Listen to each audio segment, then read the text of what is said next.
sonrisas de niños jugando con el sol de la mañana. Bien, ¿qué tal? Buenas tardes con todos. Esta es una nueva edición, Diálogo entre Psicólogos. Como siempre, está presente acá Yulín Osorio.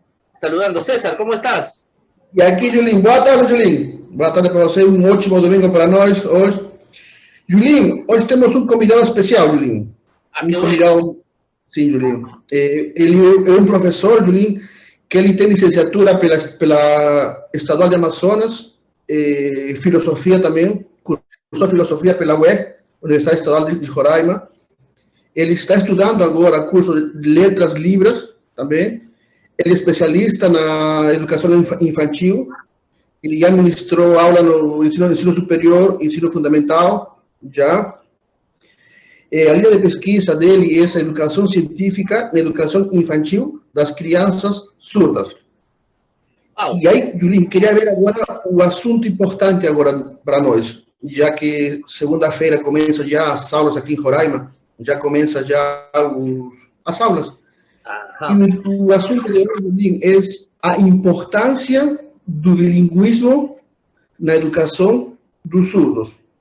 O que seria no Peru a importância da língua de señas para as crianças que não escutam. Perfecto, ¿Ah? Muy bien, muy bien. Probablemente muchas personas, César, acá por lo menos, y bueno, en sí en general, no le tome mucha importancia, ¿no? Pero nosotros sí, nos vamos a atrever un poco a ver ese tema, ¿no? A ver esta importancia, ¿no? Además, porque seguramente, César, creo que es para los chicos, digamos, TEA, ¿no? Porque a ellos también requieren, o sea, no solamente para los chicos con discapacidad auditiva, sino también justamente para los chicos TEA y algunos chicos con algún síndrome, digamos, que no posea lenguaje, ¿no? O un RM que no posea lenguaje, ¿no? Que les puede ser importante, digamos, ¿no? Aunque eso también, bueno, en algún momento sería bueno conversarlo con una TL, ¿no? Sería o una fonoaudióloga también, ¿eh? Exactamente. Claro. Bien, César, ¿cómo están las cosas en Brasil? Rapidito. Já, aqui já começou, vai começar agora segunda-feira as aulas, já tivemos uma semana aqui, uma preparatória para os professores, já está tudo ok, e vamos em frente, Julinho. Perfecto, perfecto. En el Perú las cosas están medio revoloteadas a nivel social, político, ¿no? Al parecer, pues, toda la gente que pensaba que el nuevo presidente iba a tomar un rumbo, ¿no? Por el cual pensaron que iba a ser, no, al final tomó el rumbo común y sencillo, digamos, de todos los anteriores, así que bueno, digamos que era lo esperado, era lo regular, digamos, ¿no? Aparte que acá, bueno, hay una contradicción con el tema de la educación universitaria, ¿no? Es un tema muy complejo, en realidad muy complejo, no se trata simplemente del que tengas mejor educación o el que no te enseñen bien, ¿no? Es bastante complejo, ¿no? Hay muchas cosas a analizar, ¿no? Hay poblaciones en realidad que no pueden tener el acceso porque, pues, viven muy, muy lejos, muy alejados, ¿no? Y si sencillamente los pasajes nomás se va acá, en moneda peruana, puede ser hasta 200, 250 soles, ¿no? Al mes. Claro. ¿No? Entonces, es bien complejo la situación, ¿no? Es bastante para analizar, pero bueno, así están las cosas, removidas acá. De todas maneras, todavía hay personas muy encolerizadas. Muy bien, entonces, vamos a dar pases, César. ¿Cuál es su nombre de él, del pedagogo? Miqueias Ambrosio. Miqueias Ambrosio, perfecto. Le damos el pase entonces en este momento. De las hojas secas, hermosa coreografía. Está esperando ahí. Muy bien. Ahí está, Miqueias.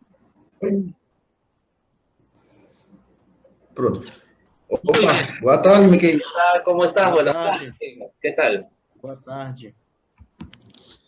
Boa tarde, Miqueias. Miqueias, estamos aqui em um programa de diálogo entre psicólogos, né? Somos dois parceiros da faculdade que se juntou para colocar assuntos assim do dia a dia, talvez para incentivar a saúde mental das pessoas, para incentivar os pais que procurassem, por exemplo, ajuda psicológica, tanto seja pedagógica, tanto com a fono, a físio, os TOs, os psicopedagogos, tentando colocar assim assuntos, talvez práticos, para que as pessoas tenham um pouco mais de noção de que talvez que o aprendizado, a ensinança que nós estamos colocando, de uma maneira simples, né, que ajude as pessoas a entenderem isso, né, que estamos para ajudar. E justamente hoje tu é convidado especial, né, já que tu trabalha na parte da ensino fundamental, que tu tema de pesquisa do doutorado é sobre a questão do surdo, não é verdade? A questão das libras, a língua de sinais brasileiras, não é verdade? E justamente hoje, Miqueias, o assunto é a importância do bilinguismo nos alunos surdos. Qual seria, assim, Miqueias, essa importância? O porquê o aluno surdo deveria saber tanto o português escrito ou o português falado e a Libras? No caso, por exemplo, do Peru, seria o bilinguismo no espanhol e a língua de sinais de lá, né? Qual seria a importância, Miqueias? Então, a princípio eu agradeço, né, pelo convite de estar aqui com você e o seu colega, que vem já trazendo essa discussão num viés, eu penso, né, do conhecimento daquele que está, né, nos muros, a partir para dentro da universidade, né, e trazendo assim uma popularização daquele conhecimento às pessoas que não têm acesso, popularizando assim o conhecimento científico. Eu venho participar com vocês nessa perspectiva também de popularizar o conhecimento científico, aquele que transita no meio acadêmico. Então, a partir do que tu me pergunta, eu vou usar assim a tua pergunta como o norte para nossas reflexões aqui, tentando assim transitar por essa área que eu venho investigando, que é a educação científica de crianças surdas, na educação infantil especificamente. Então, quando você me traz essa pergunta, eu penso que é interessante nós partirmos de um pressuposto que tenha como base para nossa reflexão a história da educação dos surdos, porque o que está em voga é a educação bilíngue de surdos, muito recente no nosso país, Brasil. Inclusive, nós temos mais recente, né, quanto à normativa, né, jurídica, a Lei 14.191 de 2021. Foi uma lei sancionada pelo presidente da República dia 3 de agosto do ano passado, que torna, assim, a educação bilíngue de surdos agora, no nosso país, uma modalidade, que antes não era. Então, ainda a partir dessa questão que vem um processo histórico, nós precisamos trazer um pouco à tona para entender por que é importante a educação bilíngue de surdos. E transitando assim em nossas ponderações, já trazendo respostas, né? Assim, que não são prontas e acabadas aqui, mas elas estão em construção, né? Por sermos sujeitos históricos, né? Culturais, e que estamos assim forjando constantemente a nossa sociedade. Mas no contexto vigente, a história nos traz o seguinte, que está em voga hoje a educação bilíngue de surdos. É uma modalidade, inclusive, hoje no Brasil. E se tornou recente, né, uma normativa. Nós não temos ainda, precisamente, um vasto, posso dizer assim, com uma certa ousadia, não temos ainda uma vasta produção acadêmica de relatos sobre essas vivências educacionais, porque isso foi agora que se tornou lei, né? Então, nós vamos ter, daqui a um pouco tempo, eu acredito, no futuro não muito distante, uma produção acadêmica que possa, assim, trazer mais reflexões sobre as implicações dessa lei que hoje estão aqui postas como normativas. Então, mas nem sempre a educação bilíngue de surdos ela existiu. A educação de surdos ela tem três perspectivas filosóficas que estão marcadas na história da educação de surdos, que foram o oralismo, que preconizava, né, que via o surdo como algo anormal à sociedade dita normal, e que um processo educacional ele visava arrumar, consertar aquilo que estava com defeito. No caso, o surdo era um ser que não falava. E aí tem um viés filosófico, da Grécia Antiga ainda, que vem norteando essa reflexão, nessa visão educacional do surdo, vista assim com esse termo oralismo. E era o oralismo total. Eles visavam, assim, nesse processo educacional, ensinar o surdo a falar, para que ele fosse, assim, também como o ouvinte, e que era, inclusive, posta, assim, uma perspectiva educacional a partir do ouvintismo. Com o passar do tempo, vem uma outra perspectiva educacional, dita como educação total. E nesse formato já se dizia o seguinte, a partir de alguns pressupostos da psicologia, que era possível, sim, usar aquilo que se tinha de recursos, seja na perspectiva aquela usada no oralismo, mas agora podia, inclusive, que lá no oralismo era proibido totalmente o uso da língua de sinais. E agora, na comunicação total, podia usar até a língua de sinais. Mas que não usasse somente ela, mas todos os outros recursos que fosse possível ensinar, que possibilitasse o surdo a se tornar esse normal na sociedade, ou seja, que ele se comunicasse, que ele, inclusive, oralizasse. Muito recente, a partir da década de 1980, começa um movimento.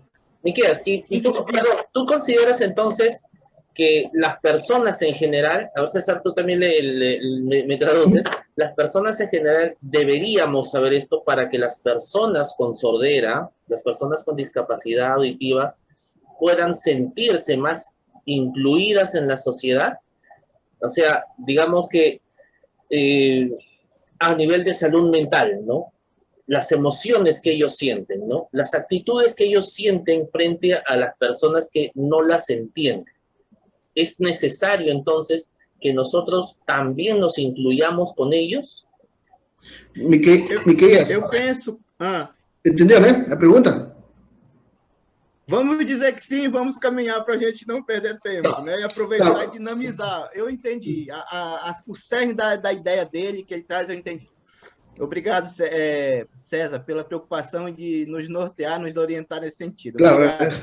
Então, o colega ele traz essa questão, e eu penso que, em síntese, respondendo, é o seguinte: não era uma preocupação do ser surdo ser inserido na sociedade e visto aceito como os outros ouvintes, como os outros cidadãos ouvintes, mas era o inverso.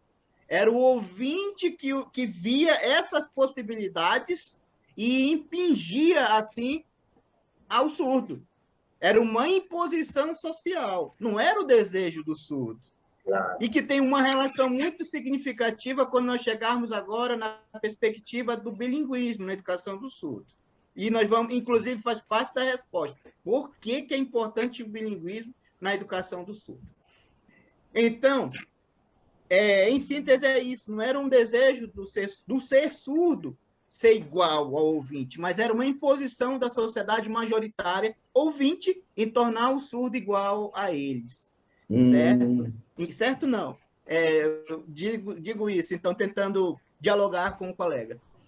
Então, com o passar do tempo, se constatou no campo educacional que tanto o oralismo como a comunicação total, essas duas perspectivas educacionais, não traziam, na verdade, significativas transformações na formação do ser surdo, do sujeito surdo, do cidadão surdo.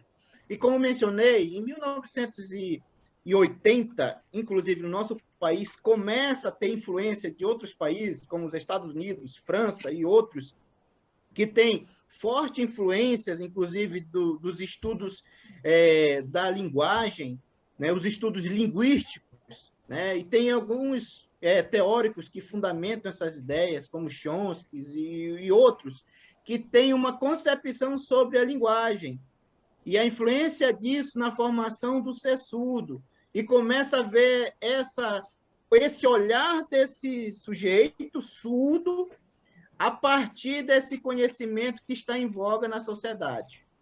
Então, a partir de 1980, começa a haver esse movimento que se transforma no movimento que até hoje nós estamos, que ele é um movimento influenciado e gerido, inclusive, por surdos, do povo surdo, inclusive. que é a busca pela educação. Que educação?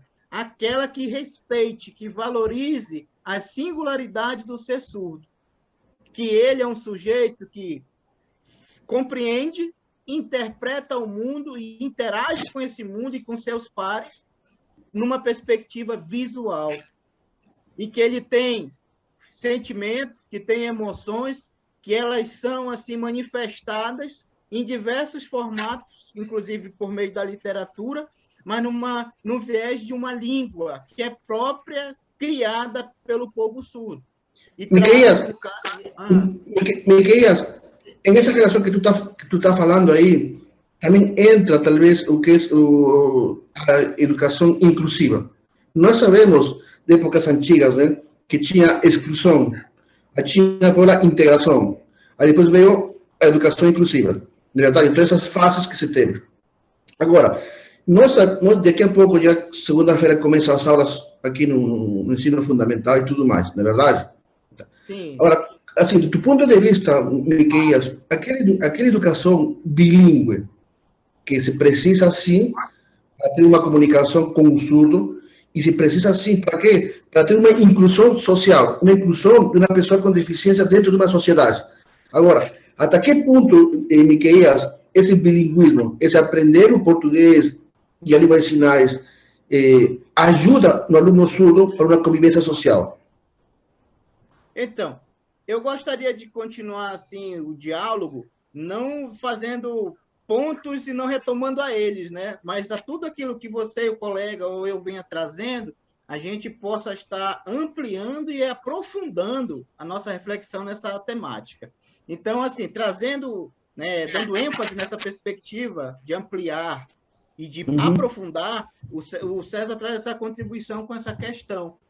E aí eu quero destacar o seguinte, que a reflexão que eu venho fazendo e a gente vem dialogando aqui, ela não está pautada num discurso da educação inclusiva precisamente.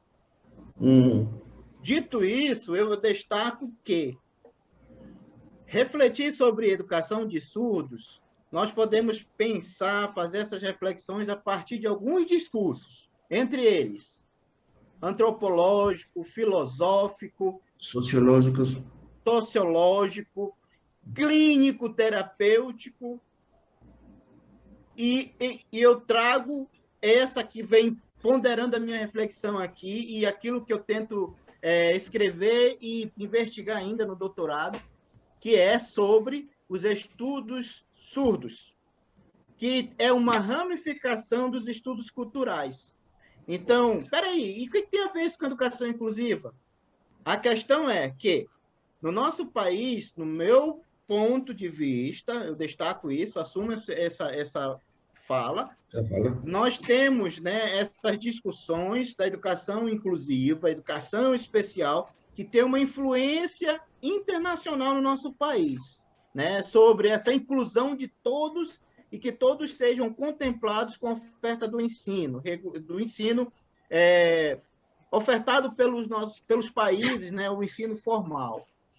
No entanto, eu ainda assumo essa ideia de que a educação inclusiva ela tende a olhar todas as diferenças humanas na educação inclusiva. Claro. Todas as diferenças humanas. E aí eu destaco que nessas diferenças humanas, eu gosto de ponderar sobre a educação de surdo, ele como um ser diferente, que faz parte dessa diversidade humana, mas não na vertente teórica da educação inclusiva, unicamente. Mas eu busco me apoiar nas ideias dos estudos culturais, que, inclusive, tem essa ramificação dos estudos surdos, que concebe o surdo não numa visão clínica terapêutica, mas a partir de uma visão socioantropológica, que concebe o surdo como um ser singular, detentor de uma cultura específica, de uma língua específica e de uma identidade também específica. Então, a partir desse viés, ele não fica desprivilegiado dos direitos que são postos nas nossas normativas legais, na legislação, daquilo que está posto lá na educação inclusiva. Sim. Inclusive, o surdo, quando ele é mencionado na legislação brasileira, na legislação, inclusive, que fundamenta a educação especial, ele é visto como um deficiente. E a visão socioantropológica não concebe o surdo como deficiente. Ele, inclusive, se concebe como um ser diferente na questão, nessa dimensão, nesse universo linguístico, cultural e identitário. E retomo para concluir o que tu me traz e me dá essa possibilidade de trazer esse viés de reflexão, que ele não fica isento de tudo que nós temos hoje no Brasil de legislação educacional referente à educação inclusiva. O surdo está posto como mais um deficiente na legislação. No entanto, a reflexão que eu faço e a questão que eu venho buscando, né, consolidar na minha tese, buscando investigar isso no campo científico, eu me apoio numa reflexão e concebo o surdo a partir da concepção que ele tem dele, um ser diferente, no deficiente. Y dime, Miquel, en tu experiencia con los chicos, con las personas, con las familias, ¿qué tanto la familia, los padres de ellos, también se involucran, digamos, en este conocimiento del lenguaje de señas, en este conocimiento bilingüístico que los ayude también a involucrarse? ¿O son ellos, digamos, como, bueno, que la escuela sea el que más les enseñe? Boa pergunta. Então, muito boa. Essa questão que nós temos hoje, que é garantia, eu vou voltar à ideia da questão da educação inclusiva, né? Na questão da legislação. Nós temos diversos ganhos na legislação, que garante direitos, inclusive educacionais, para todos, independente da sua identidade, indiferente, qualquer perfil humano que tu possa ter. Tu tem direito à educação. No entanto, essas questões elas são muito bem postas na legislação, nas normativas jurídicas. E aí fica o desafio para eu, Miquéias, professor, para os nossos gestores públicos, seja o prefeito, governador, presidente, e aqueles que estão gerindo as secretarias municipais. Como implementar essa gama, esse pojo jurídico que nós temos, que eu menciono como ganhos para os cidadãos que têm, né, algo que os diferencia nessa gama de diversidade humana que nos faz ser humanos. Então, muitas questões, muito recente, nós compararmos aquilo que temos como ganho na legislação e o que nós temos de implementação no campo educacional é muito mais recente ainda e desafiador. Então, da mesma forma que nós concebemos professores, gestores públicos, inclusive aqueles que estão gerindo secretarias municipais, estaduais, não têm um conhecimento que é necessário sobre essas discussões que estamos fazendo. E, da mesma forma, a sociedade de modo geral. E quando eu digo a sociedade de modo geral, aí inclui o sujeito que tu mencionou, os sujeitos, a família. A família, muitas das vezes, também não tem a orientação devida posta na sociedade pelo conhecimento já convencionado. Então, ela busca o que ela faz. Eu tenho direito à educação. Ela tem a plena certeza. Qual é o direito dela? Matricular o filho. Agora, ela não sabe acompanhar, ela não sabe trazer uma proposta de ensino para o filho. Pareciera entonces que, digamos, los chicos sí logran aprender el lenguaje, logran, digamos, avanzar, pero la familia como que se va deteniendo en eso, o sea, digamos que como no hay los canales, como no hay, digamos, por dónde tener mayor aprendizaje, ¿son ellos los que se van quedando? Miquéias, eu quero complementar aí. A criança, por exemplo, está na escola, né? Vai ter professor de Libras. A criança vai aprender Libras, sim, com certeza, vai aprender Libras. Contato com outro estudo, vai aprender. Mas a criança chegando em casa papai e mamãe, irmãos, ele não tem conhecimento de Libras. Agora, fazer o quê, Miqueias?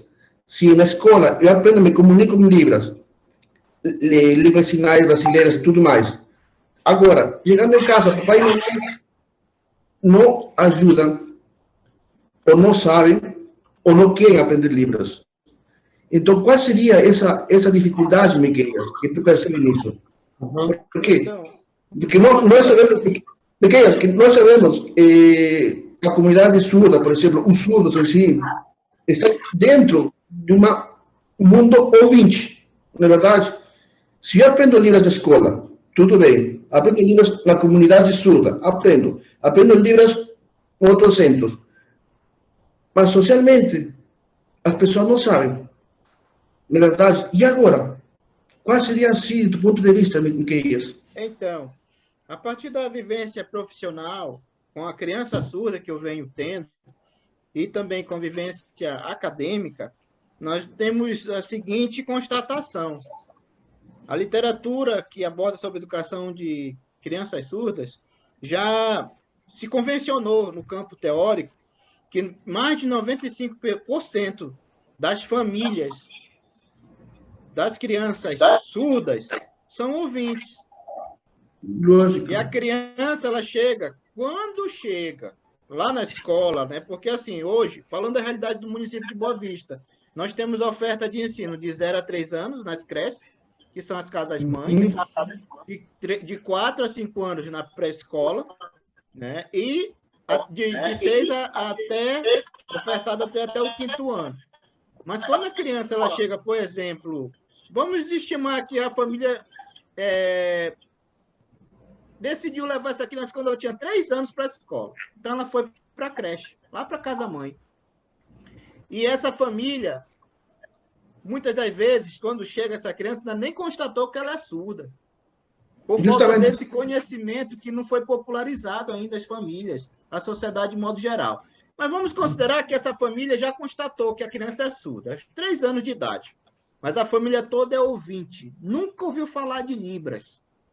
E essa criança, ela se comunica por gestos caseiros e uma forma, né, natural ali que a família cria para se comunicar com essa criança. Ela chega numa escola que normalmente tem sido assim, no nosso contexto vigente. Uma escola também que os profissionais não conhecem Libras. E aí fica aquela busca, cadê um professor que possa atuar com essa criança? Como fazer e o que fazer? Em síntese, a família espera que a escola contribua com a formação dessa criança e, de uma forma ingênua, inclusive inconsciente, ela espera que ensinem Libras para essa criança, que ajudem ela no seu desenvolvimento humano. Mas a escola, em muitos contextos, ela ainda não está preparada para receber um estudante não só surdo, mas com outras diferenças humanas. E quanto à questão do surdo, fica esse desafio que tu apresenta. Como fazer, o que fazer?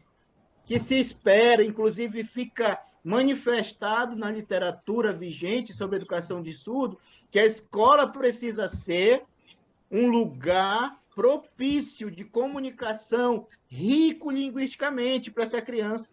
Mas se lá não tem nenhum profissional, eu não vou nem falar professor, nenhum profissional na escola que seja surdo. Não tem nenhum professor. E os professores que tem ainda não conhecem, até o momento, a língua brasileira de sinais. E aí, como é que fica essa criança? Tem um artigo nosso que nós conseguimos partilhar, veicular em um evento. Eu penso que eu partilhei recente com o professor, com o César, e nós constatamos o seguinte, que tem surdo que chega no final do ensino fundamental e nunca teve contato com Libras na escola. Na escola. E aí? Entende? Então, assim, como é que fica essa situação?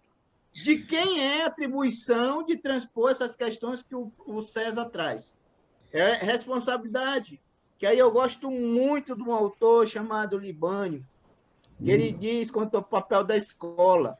É um papel que tem que ser desenvolvido de forma coletiva a educação.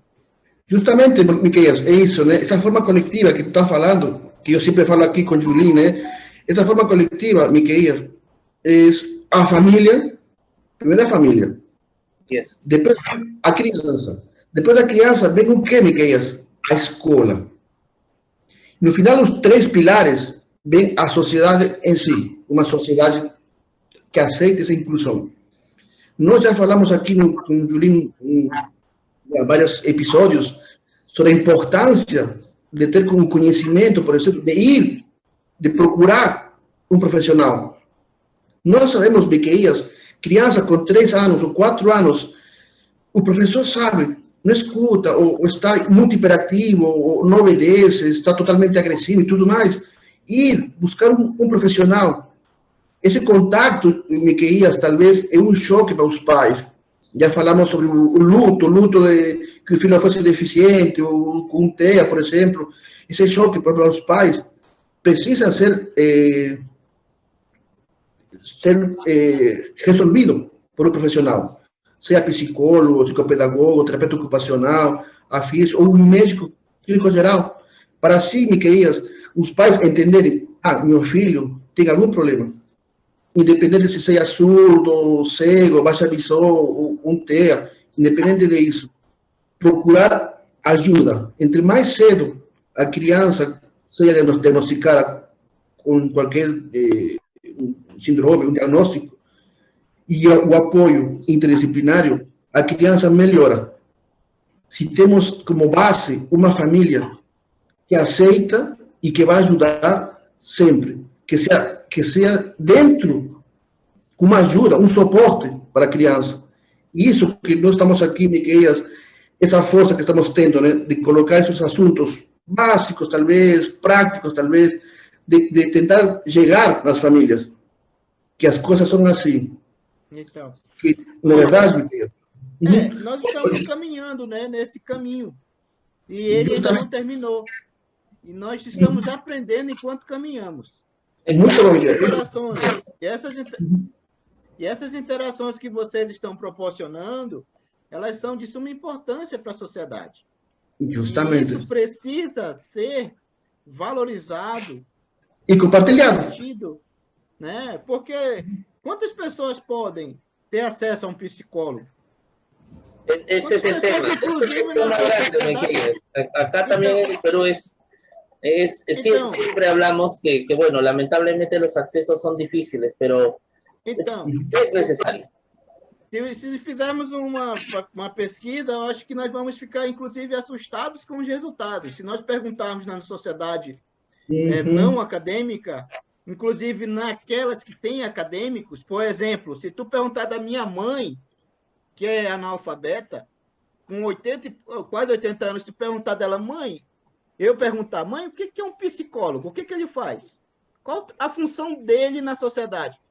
Eu não tenho receio de dizer que a minha mãe ela não vai transitar aqui na resposta dela, todo nesse caminho da ciência, dizendo, um psicólogo, ele vem, a formação dele é essa, o papel dele na sociedade. Não sabe. Entende? Então, assim, nós não sabemos. Então, nós precisamos, na verdade, ter esse diálogo que é necessário. Como é que acontece? Así es. Muy bien. Bien. Llegando ya casi al final, en verdad fue muy entretenido, muy rico poder escucharte. Te agradecemos, en verdad te agradecemos mucho este tiempo que te has dado. Seguramente muchos papás van a oírte, van a escucharte y pues van a tratar de sacar también sus conclusiones ellos, tratar en todo caso y hacer que la sociedad pues crezca distinta, ¿no? Muy bien. Muito obrigado pela participação. Vamos te convidar de novo, tá bom? Muito obrigado. Bom, eu fico desejoso de ainda dar ênfase sobre qual a importância do bilinguismo na educação do surdo. Eu, infelizmente, não trouxe, né? Mas, se tu me permitir, em menos de um minuto, eu já estou dizendo, inclusive, que a importância do bilinguismo na educação do surdo é porque esse formato de educação, ele valoriza, ele respeita o surdo em suas especificidades linguísticas, nas suas diferenças humanas e identitárias. Isso, muito bom. Obrigado, Miqueias. Listo, nos vemos. Un abrazo. Un abrazo ahí. Yo quiero mucho. Listo. Muito bom. Muy bien, César. Muito Ha sido obrigado. muy enriquecedor, muy bonito. Bien, entonces nos despedimos con todos. Hasta la próxima semana. Cuídense mucho, vacúnense, señores. Y ya nos vemos, César. E muito obrigado, Julinho. Tá? O bom palestrante agora nos ajudou bastante para entender um pouquinho sobre o bilinguismo, né? Sobre talvez a língua, a Libras e talvez o português dentro de uma sociedade, né? E de como talvez os pais ainda, Julinho, estão pecando nisso, né? De ir atrás de conhecimento, de ir atrás de profissional, né? Es muy importante, César, muy importante, muy importante. Tú sabes el lenguaje de señas, por ejemplo, ¿no? Yo, lamentablemente, Claro, sí. yo no lo sé, ¿no? Pero sí, sí es importante saberlo, ¿no? Como cualquier lenguaje. Justamente, Julinho. Muito bom. É isso, né? É assim, Julinho. Tem que aprender. Listo, nos estamos viendo. Buen fin de semana. Tá, Julinho. Mucho, Até hasta mais. Um abraço.